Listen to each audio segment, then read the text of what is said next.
Силен пожар кој избувнал во раните утрински часови, до темел изгоре куќа на две семејства во Владимирово и на улица ја остави Олгица Косовска.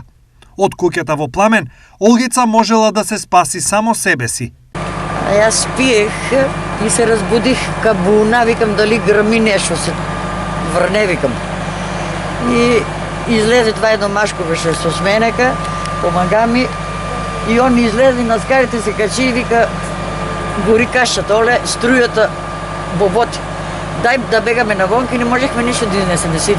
Зад себе силниот пожар остави само голи ѕидови и уништен цел еден живот труд и вложување во семеен дом, кој заедно го делеле две семејства. Исто на Ческа дојдевме, од Скопје мајка ми внатре беше. Среќа што здраво и живо изизнава она. Другото, се гледаше. Заедно со делот на Косовски, целосно е уништен и делот на нивните роднини кои живеат во Скопје, но овде ги минуваат летата. Огромна штета. Се не беше следено, сега ништо не. Буквално ништо.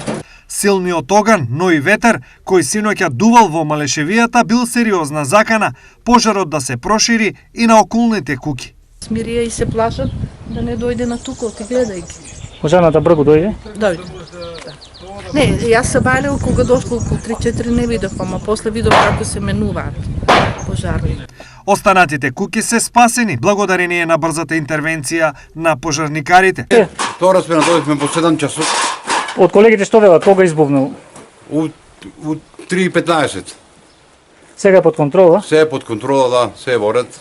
Ама штетата? Штетата е голема. Сега Косовски изгубија се, а она што за нив беше дом, сега се само изгорени спомени, сеќавања и купишта ѓубре. Сега апелирам до градоначалникот и службите, дали комунално било кој, ако може да ни помогне да го барем расчистиме шутото што остана, па за натаму дали ќе правиме, дали ќе можеме.